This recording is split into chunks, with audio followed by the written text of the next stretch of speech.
Buenos días, ¿ya me escuchan? Ok.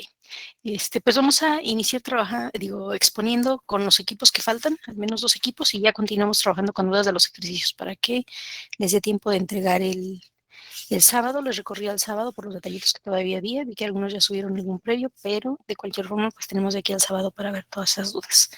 Entonces, si son tan amables de los... Maestra, una preguntita rápida. Sí, Zaira.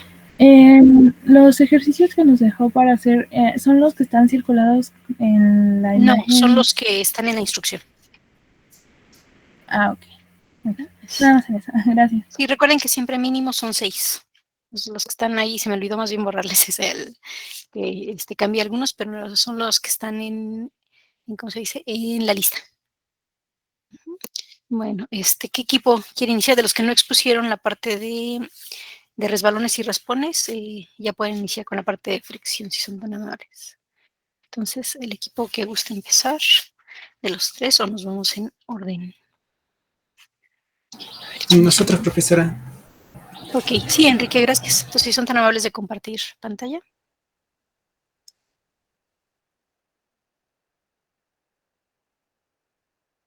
Sí, profesora, voy.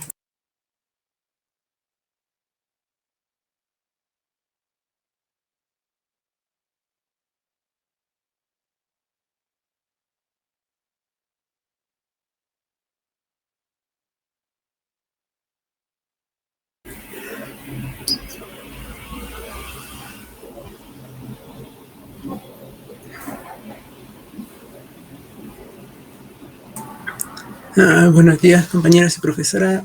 Hoy hablaremos sobre la fuerza de arrastre, la fuerza de fricción, la relación entre ambas y algunos ejemplos y aplicaciones. Bueno, ¿qué es la fuerza de arrastre?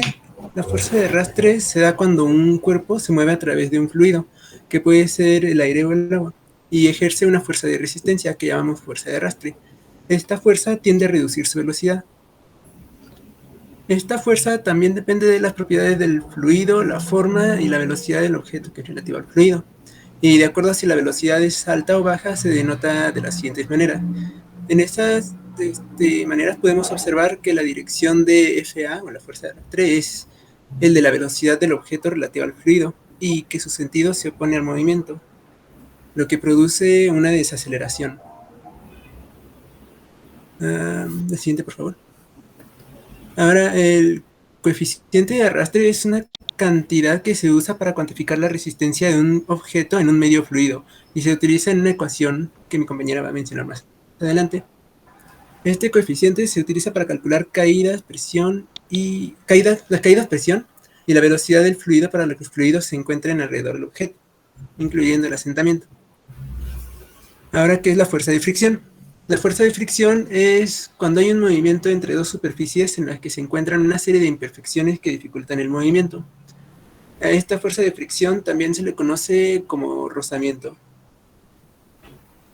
Bueno, el rozamiento por rodadura es el que se produce cuando dos sólidos están en contacto y una rueda está sobre el otro. En una situación donde dos sólidos pueden ser perfectamente indeformables, la rodadura no tendría lo que es un rozamiento alguno, ya que el contacto se produciría en un solo punto, para el cual la velocidad es nula.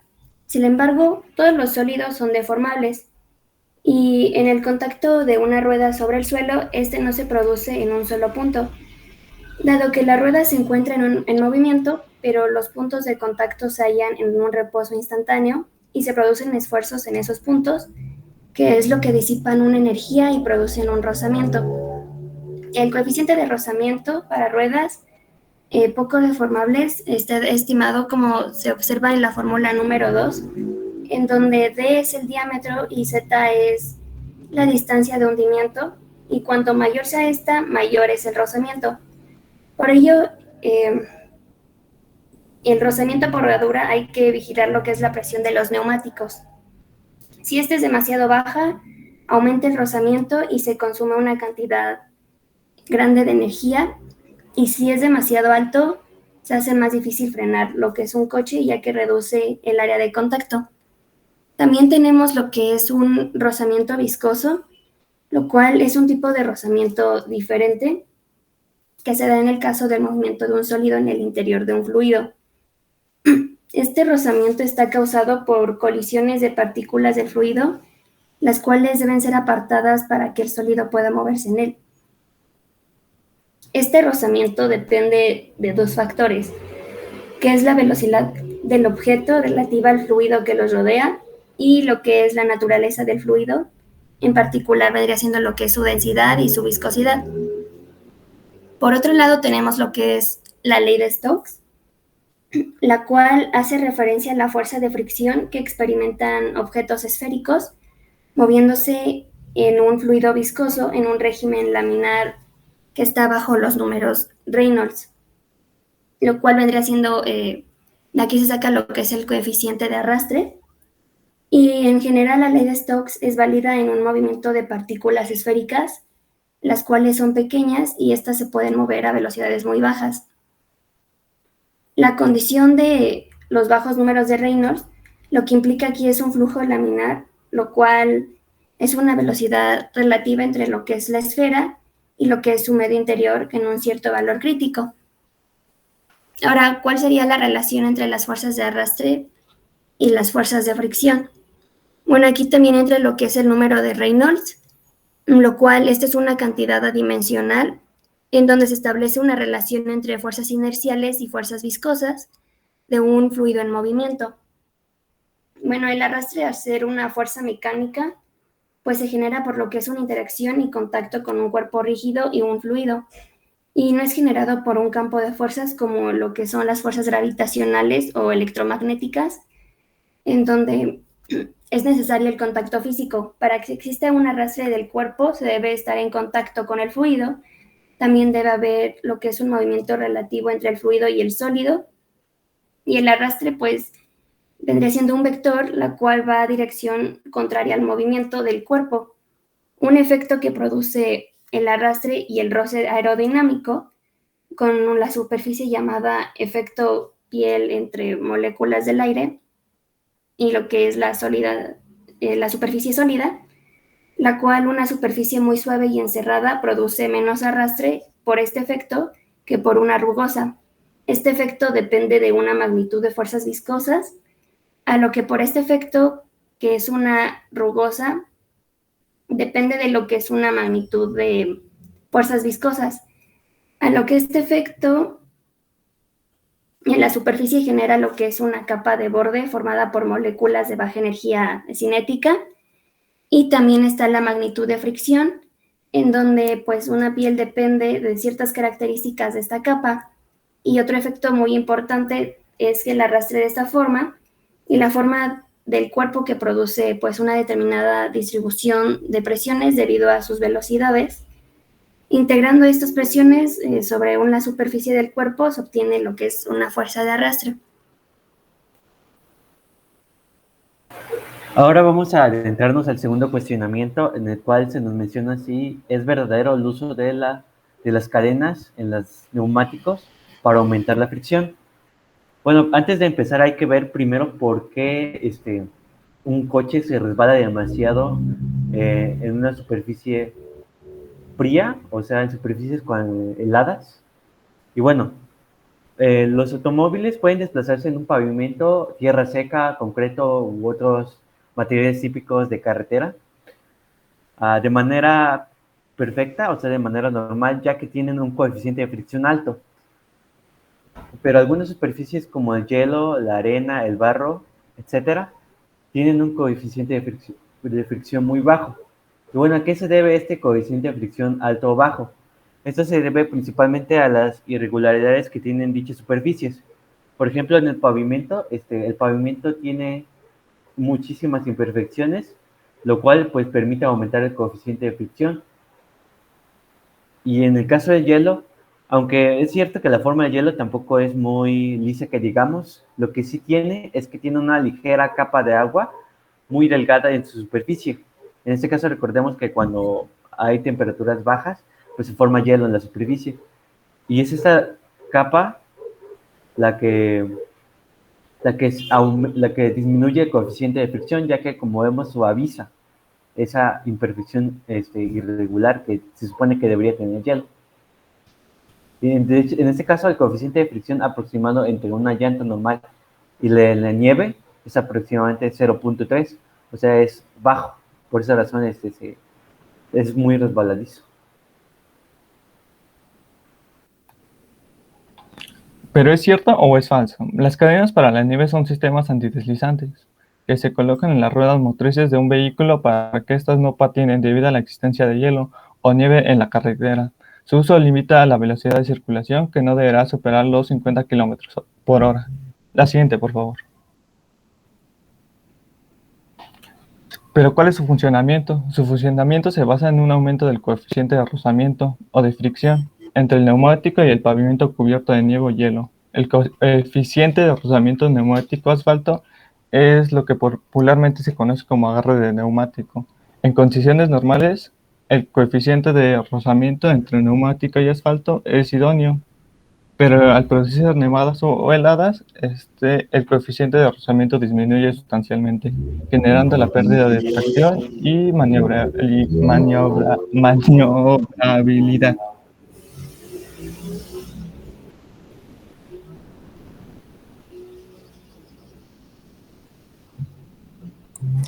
De acuerdo. ¿Tiene sentido que los patinadores en el hielo hablen de quemaduras en la piel tras una caída de hielo? Ahora lo explicaremos. El hielo tiene muy poca fricción, es decir, que genera poca resistencia contra los patines. La fricción se debe a que las moléculas de ambas superficies se adhieren una a otra, y cuando las superficies tratan de alejarse, se resisten a romper estos vínculos. Cuanto más ásperas las superficies, con más facilidad entran en contacto sus moléculas con otra superficie y por lo tanto mayor fuerza de fricción. Cuando el patinador sufre una fricción, aunque sea muy pequeña, llega a aumentar su temperatura y se funde superficialmente cuando se forma la capa de agua líquida. Y bueno, esto reduce mucho el rozamiento, pero si bien aunque no existe mucha fricción, el aumento de esta temperatura también podría llegar a ocasionar una quemadura. Es por eso que a los patinadores también les recomiendan caer en ciertas posiciones para evitar estos incidentes. El por qué se calienta el hielo, bueno, el por qué se produce una quemadura es porque se puede aumentar la temperatura del hielo, ya que cuando se calienta, las moléculas que tiene generan una energía cinética y hasta que alcanzan el punto de fusión empiezan a romperse los enlaces que mantienen esta forma cristalina, y esto provoca que vibren más rápidamente a medida que se genera un calor, y eso hace que se aumente la temperatura del hielo.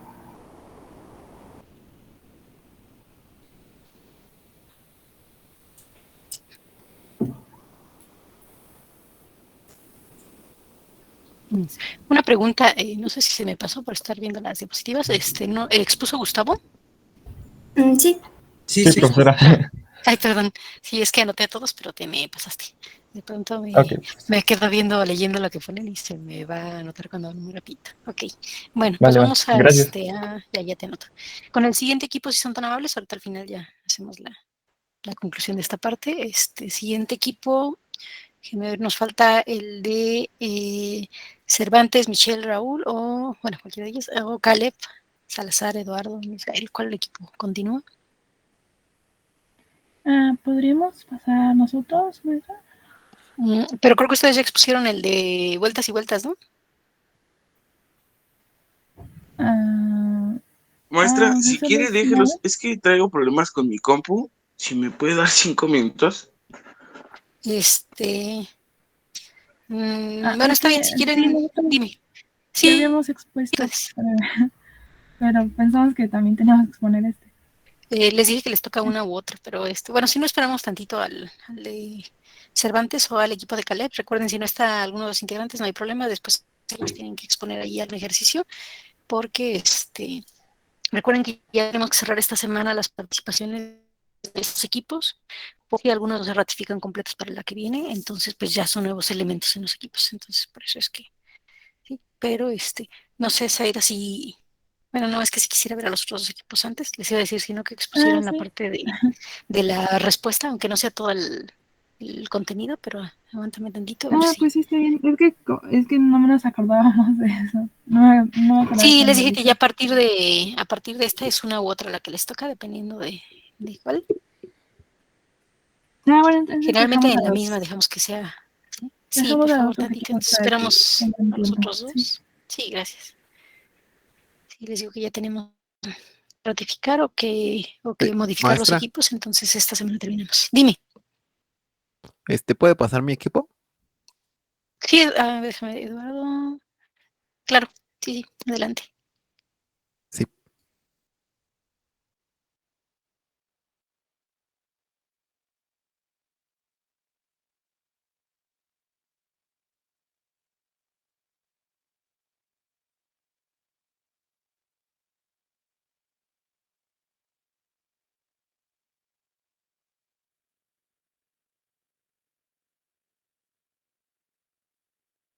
Bueno, buenos días. Supongo que, bueno, sí, somos el equipo compuesto por Caleb, Mario, Lalo, Julián, el otro Lalo Reyes, y yo.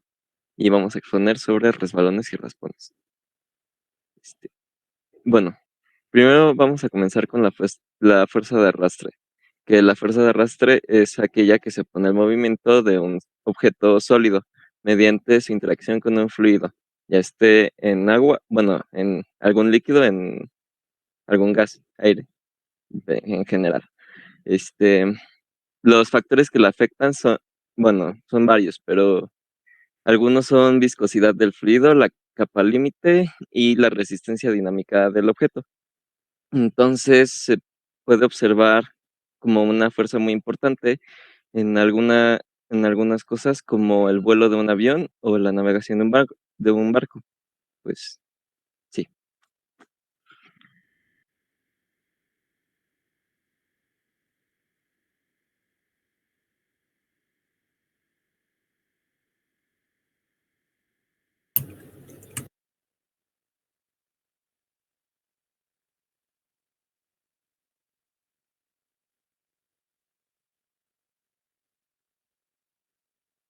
le toca a mis compañeros.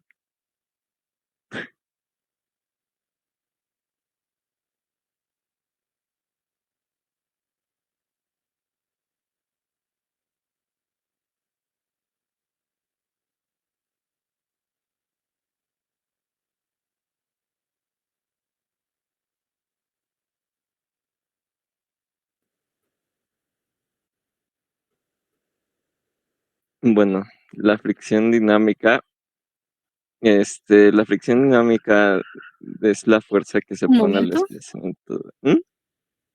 Te interrumpo un momento. Solo hay 4 elementos de tu equipo, entonces no hay problema si exponen entre ustedes y ya pues las personas que faltan que expongan algún ejercicio, ¿vale?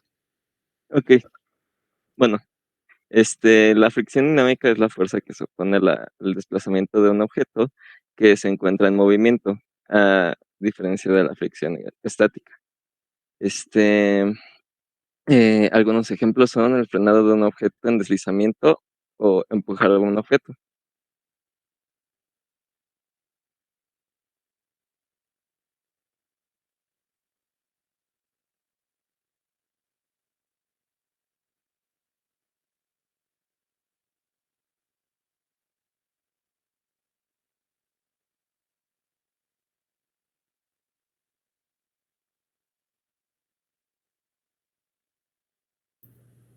Bueno, la fricción estática es la fuerza entre dos superficies que impide que se deslicen o resbalen una sobre la otra. También es un tipo de fricción de agarre, pues las superficies no pueden deslizarse una sobre la otra. Algún ejemplo de esto podría ser caminar o el movimiento de una bicicleta.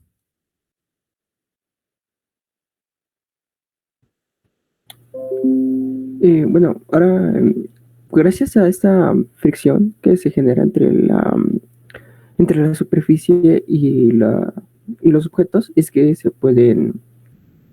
que los carros o los automóviles pueden avanzar. Lo que pasa es que en países donde la caída de nieve es frecuente, este, esta fricción se reduce considerablemente, haciendo que muchas veces los frenos de los carros no funcionan como deben. Es por esto que en los países, en estos países donde la caída de nieve es frecuente, tienen que cargar con cadenas de nieve, así se llaman, cadenas de nieve.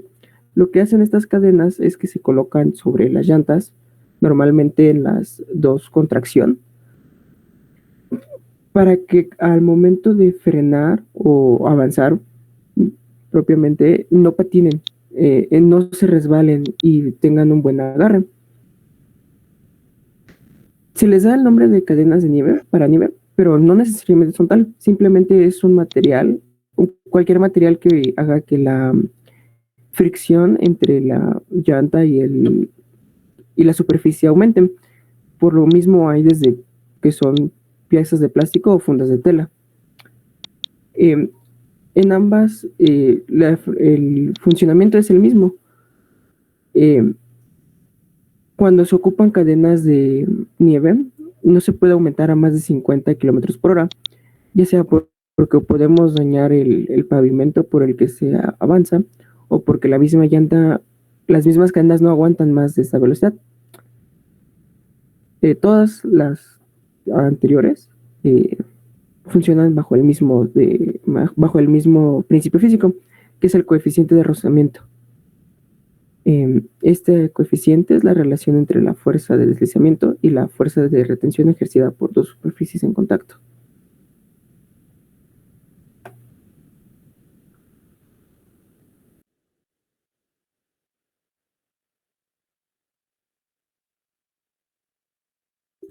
¿Tiene sentido que los patinadores en hielo hablen de quemaduras en la piel tras una caída en el hielo? Para nosotros sí tiene sentido, ya que cuando sometemos a las células de nuestro cuerpo a condiciones ambientales extremadamente bajas, éstas se mueren y provocan heridas parecidas a las que provocan las quemaduras. Los receptores que hay en la piel envían las señales al cerebro y éste interpretará el aviso de dolor de una forma ciertamente subjetiva.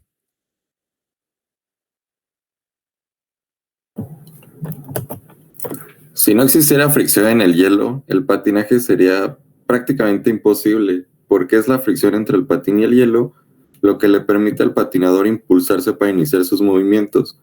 Y también es la fricción lo que les permite detenerse en algún momento. En comparación con cualquier otra superficie, como podría ser un piso de madera o de concreto, la fricción del hielo es muchísimo menor. Esto le permite a los patinadores poder deslizarse.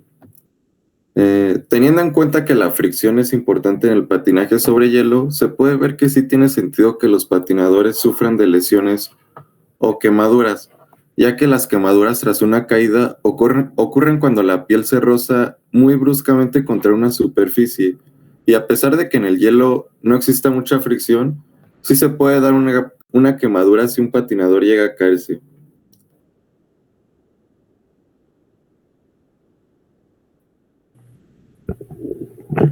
Eso es todo por esa exposición.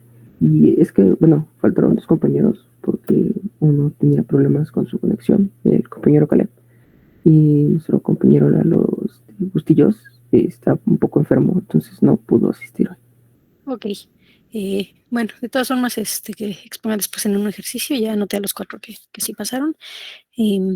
Nos falta un equipo, no sé si hayan arreglado lo de su máquina, que son Jorge, Michelle, Raúl, Fernanda, Diego y Brian, por favor. Sí, maestra, ya. Vamos a Sí, empezar. ya, profesora. Vale, gracias.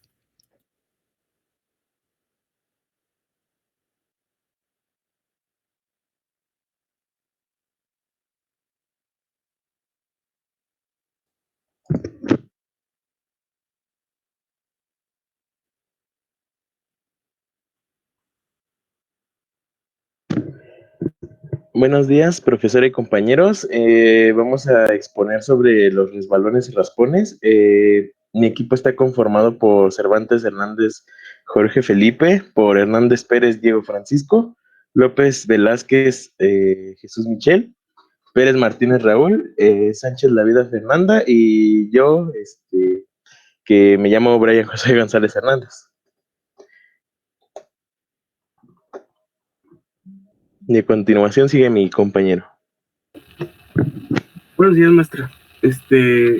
Bueno, yo les voy a decir qué es la fuerza de arrastre y la ecuación. La fuerza de arrastre depende de la densidad del fluido, la velocidad aguas arriba y el tamaño, la forma y la orientación del cuerpo, entre varias otras cosas. Una forma de expresar esto es mediante su ecuación.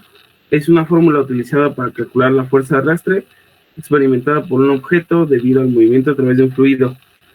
Más adelante les voy a explicar cuál es la diferencia entre la fuerza de arrastre y la fuerza de fricción.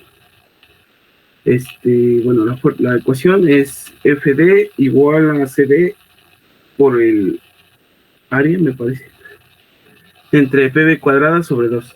El área de referencia A se define como el área de la proyección ortográfica del objeto en un plano perpendicular a la dirección del movimiento. Para los objetos huecos, el área de referencia puede ser significativamente mayor que el área de la sección transversal, pero para los objetos no huecos es exactamente lo mismo que un área de la sección transversal. A continuación los dejo con mi compañero Raúl Martínez.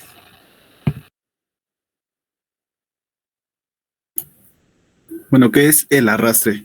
El arrastre lo definimos como una fuerza que actúa opuesta al movimiento relativo de cualquier objeto que se encuentra en movimiento, y la fuerza que ejerce un fluido que fluye sobre un cuerpo en la dirección del flujo. A diferencia de otras fuerzas que ya hemos visto que también son resistivas y son casi independientes de la velocidad, aquí las fuerzas de arrastre sí dependen totalmente de la velocidad. La fuerza de arrastre es proporcional a la velocidad para un flujo laminar y la velocidad al cuadrado para un flujo turbulento. El arrastre generalmente es causado por dos fenómenos que ahorita se los van a comentar mis compañeros, que es la fricción de la piel y arrastrar formulario. Y bueno, pusimos una pequeña imagen para que vieran un poco acerca de lo que es el arrastre.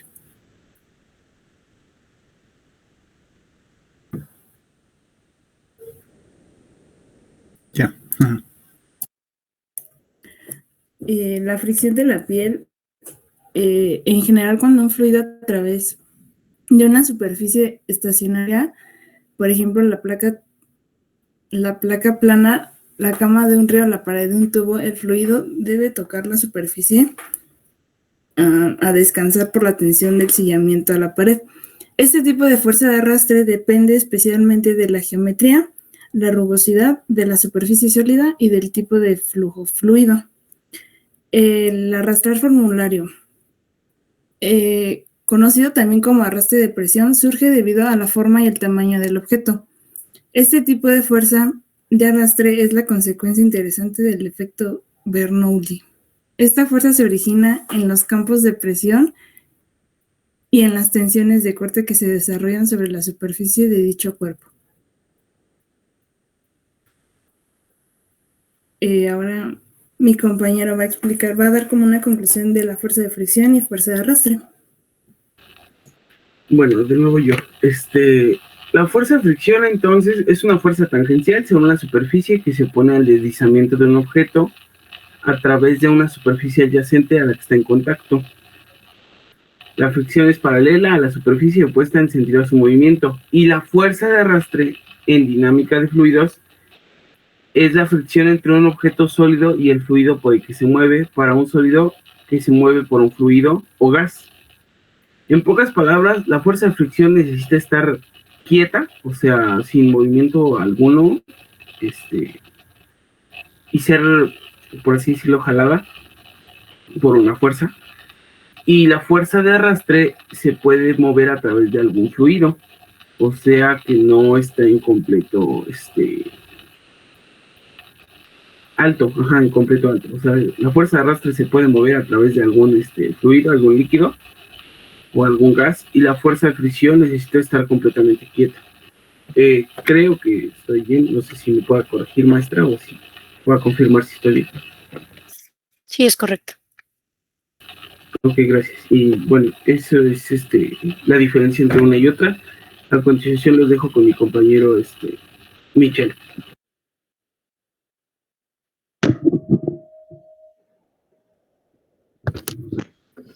Bueno, yo les voy a hablar acerca de la verdad o falsedad de que cuando existen temperaturas debajo de los 0 grados se le colocan cadenas en las llantas de los autos. Y bien,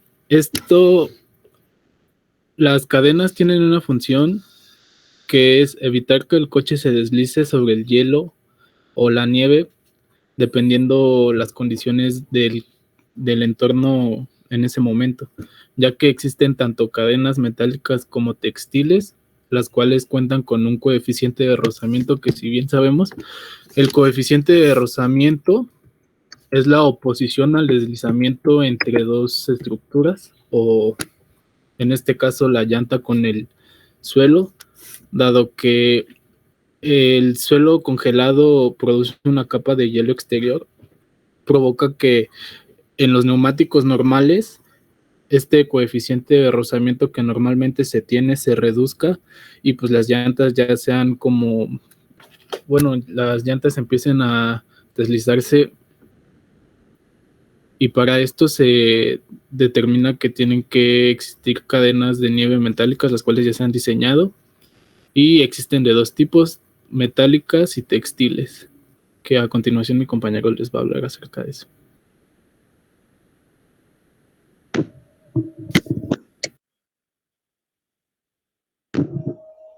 Ok, yo les voy a presentar lo que son las cadenas de nieve metálicas, como mencionó mi compañero Michel. En este grupo, las cadenas de eslabones para hielos y las cadenas de eslabones para nieves, ambas tienen distintas funciones. Las cadenas para hielo presentan un coeficiente de rozamiento alto que les permite incrustarse en el hielo y liberar humedad, que a su vez ayuda al neumático a tener un mejor agarre. Para esto, pues van a presentar un coeficiente de rozamiento alto, el cual les va a permitir incrustarse en el hielo y liberar dicha humedad. Y las cadenas para nieve se anteponen al neumático y el asfalto, produciendo fricción dada la forma, ya que es muy parecida a la de una escalera, que sería como la que tenemos en pantalla, de la parte inferior derecha. Serían las que son para nieve. Y también les voy a hablar sobre eso, sobre las cadenas textiles para nieve. Las cadenas textiles provocan un rozamiento que se presenta de manera uniforme en todas las superficies del neumático, por lo cual no producen vibraciones y no se notarán demasiado en dirección, suspensión o frenada. Y a continuación, mi compañero Diego les va a explicar un poquito más sobre el sentido que tienen los patinadores en hielo, en quemaduras en la piel tras una caída en el hielo. Pues bueno, yo expondré esta última pregunta que nos dice, ¿tiene sentido que los o las patinadores en hielo hablan de quemaduras en la piel tras una caída en el hielo? Pues ciertamente sí tiene lógica, tiene sentido, ya que, bueno, nuestra piel, bueno, nosotros mismos, nuestro organismo, tiene, todos contenemos agua, tan solo en las células. Entonces, nosotros al tener un contacto con nosotros, que somos ahora sí que un ser caliente, un objeto caliente, por así decirlo, al tener un contacto, tan solo tener un contacto con el frío, que en este caso es el hielo, pues eso nos puede causar que nuestras células formen cristales de hielo. Entonces, si estos cristales se llegan a romper, pues simplemente se nos van a desgarrar las membranas celulares. Eso es lo que produce que se nos puedan hacer esos enrojecimientos o esos raspones. Y bueno, eso solo es con el contacto al hielo. Ya incluyendo, pues ahora sí, una caída, pues ya es mucho mayor ahora sí que todo, la fricción y todo el daño que te puede hacer. En este caso, como en el caso de las quemaduras por alta temperatura, el objeto frío debe reunir ciertas características para producir los daños. Y de esta forma debe tener una temperatura baja y una conductividad térmica alta para que la velocidad de pérdida de calor sea mayor que la generación de calor en los tejidos vivos.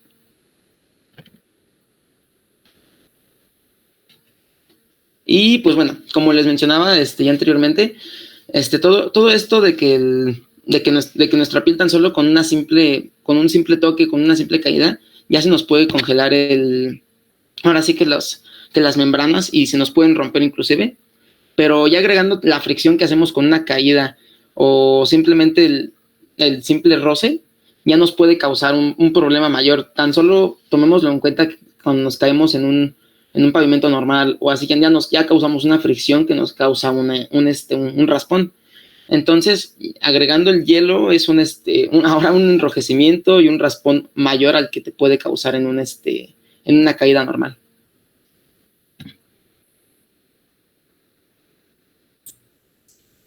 Y eso esas serían nuestras fuentes. Okay. Gracias, muy amables. Bueno, pues aquí, bajo sus argumentos, pues bastante bien. Se combinan dos de las presentaciones. De hecho, a eso que le llaman quemadura sobre el hielo, es como comentaban hace un momento, parte del el roce, digamos, entre el hielo, por muy liso que esté, realmente no es, perdón, no es liso totalmente. Me quedé ronca. Ok, entonces, eso por un lado. La segunda, le llaman quemadura por la lesión es muy parecida a la que se provoca por una quemadura cuando los, ¿cómo se llama? Los alpinistas y todo esto salen se exponen, ¿sí? A donde los rayos del sol son más fuertes y aparte la nieve les manda los rayos directos hacia la cara, todo esto. Si no se protegen suficiente, se dan quemaduras reales, quemaduras provocadas por rayos ultravioleta y todo esto, y rayos, bueno, todo lo que refleje que no hay el filtro en las montañas, y bajan con quemaduras en su piel. Cuando los patinadores que están aquí abajo, hacia la superficie, y se caen, se genera una quemadura similar. Entonces la gente relaciona aquellas quemaduras que son realmente por exposición solar a las quemaduras a la lesión por rozamiento. Entonces, los tres equipos explicaron eso, ¿no? Cuando hay una fricción, realmente lo que pasa pues es que una superficie rugosa se atora con la otra y desprende principalmente electrones, y es a un nivel como muy nivel molecular, pero sí, básicamente pues hay un desprendimiento de un material con el otro y por lo tanto un desgaste. Entonces, esas quemaduras que se utilizan en el patinaje, la mayor cantidad de veces son hechas por la fricción que todos comentaron, que los tres equipos comentaron, y algunas otras veces, que eso ya se está cambiando gracias a muchos avances tecnológicos, son precisamente el contacto con la ropa y la piel, más que el hielo y la piel, porque pues, el hielo en realidad está frío. Lo que comentaron los compañeros al final es muy bueno. El cambio de temperatura pues es un proceso, ¿no? que requiere, de hecho, más físico, más químico que físico.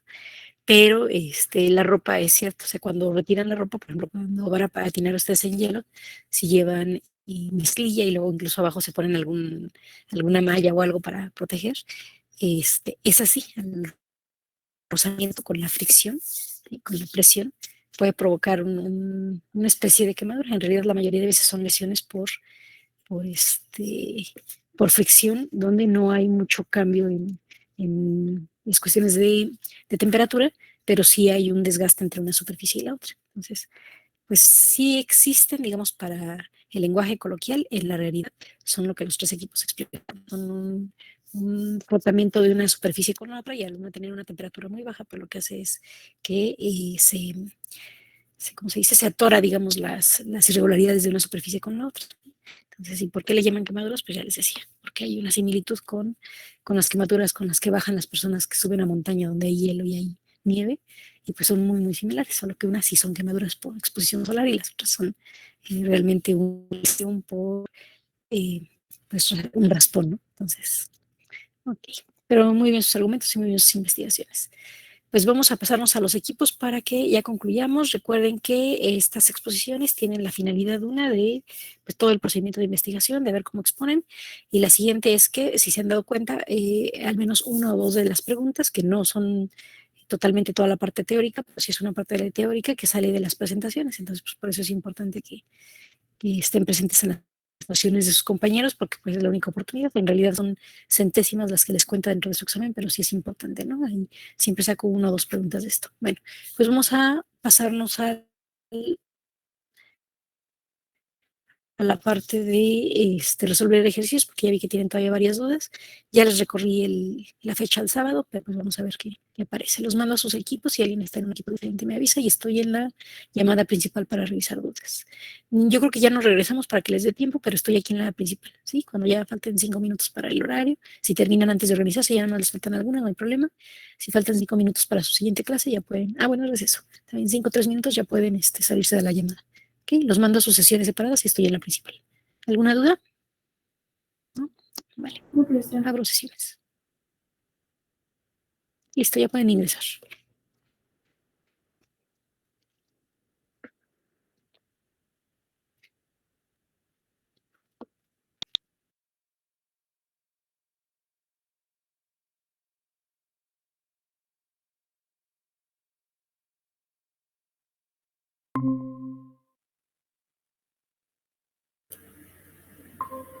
Hola.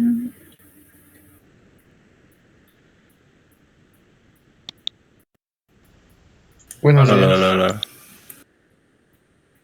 Oigan, ¿qué dijo la maestra? Es que se me trabó. Como que mi compu está, no sé, no quiere existir. Creo que estaba diciendo que extendió el periodo para entregar los trabajos nada más. Y ya. Bueno, de ir a la sala principal si teníamos dudas y nada más organizarnos acá. Si es que teníamos que hacerlo Ok. para los ejercicios. Sí, sí. Ya eligieron ejercicio, nada más quedaban creo 4 y Vladi había dicho que él hacía el 25. Ya están hechos el 21 y el 27. Y Javier dijo que él hacía el 45. Quedan el 13, el 17 y el 25. No, el 13 y el 17. Y el 41. A ver, déjame ver yo. A ver.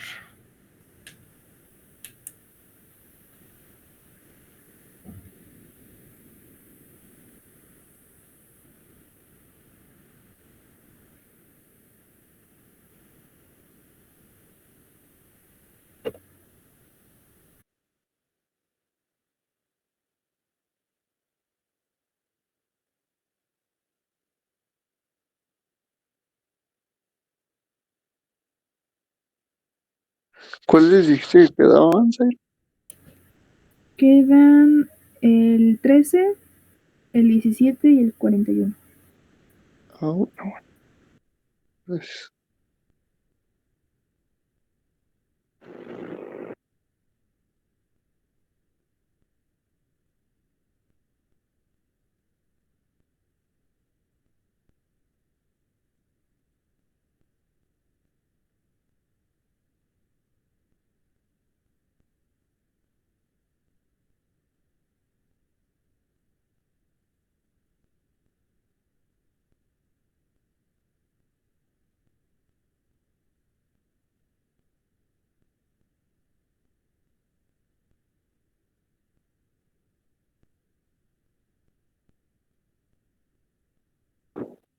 oye, pero el 17 no tiene datos, ¿verdad?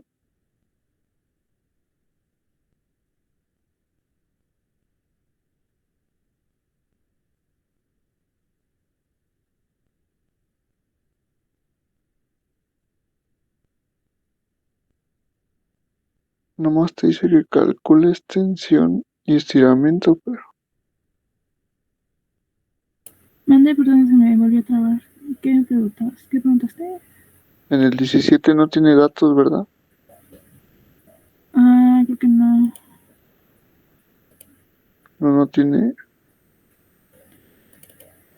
Dice, tus masas están suspendidas de una cuerda y un resorte cuya constante es K. Calcule la tensión en la cuerda y el estiramiento del resorte.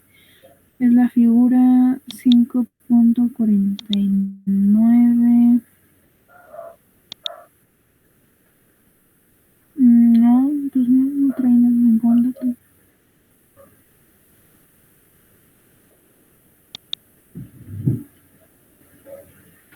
No tiene.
Oigan, el 41 no tiene imagen, ¿verdad? Dice aquí que es la figura 5.41, pero no la veo. Sí, no está. La imagen del ejercicio 41 la pasó la maestra en el chat de Hangouts, güey. Si quieres, ahorita la mando al grupo de WhatsApp también.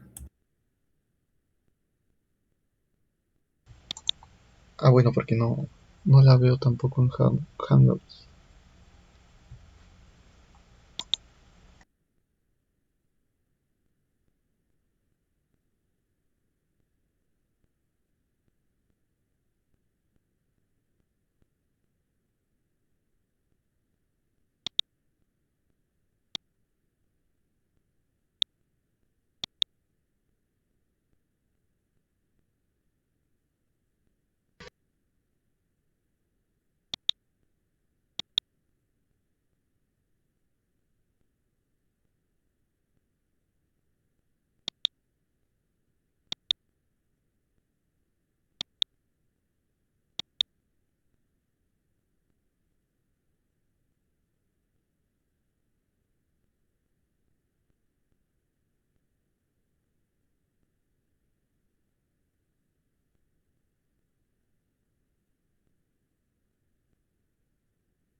El 13 tampoco tiene datos.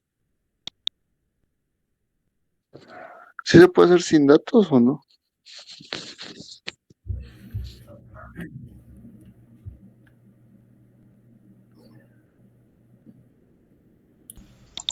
Creo que ese es como el ejercicio que resolví ayer en clase, ¿no? Que no te daban datos como tal, sino tenías que sacar como una fórmula general o algo así. Sí, creo que sí, porque en las respuestas en las que mandó en Hangouts la profa no vienen como números, vienen magnitudes, como que no viene ningún número, pues. Deja ver.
Ok. Sí, creo que ¿Qué no. pasó, Cosme? Mis ojos son puros espejos de la fórmula, bye. Ya la estoy abriendo, nada más que, ok. Es la parte de la masa. A ver, estoy viendo de lo que me mandaste, masa igual a 2 veces la tensión por el seno del ángulo sobre G, ¿no? Pero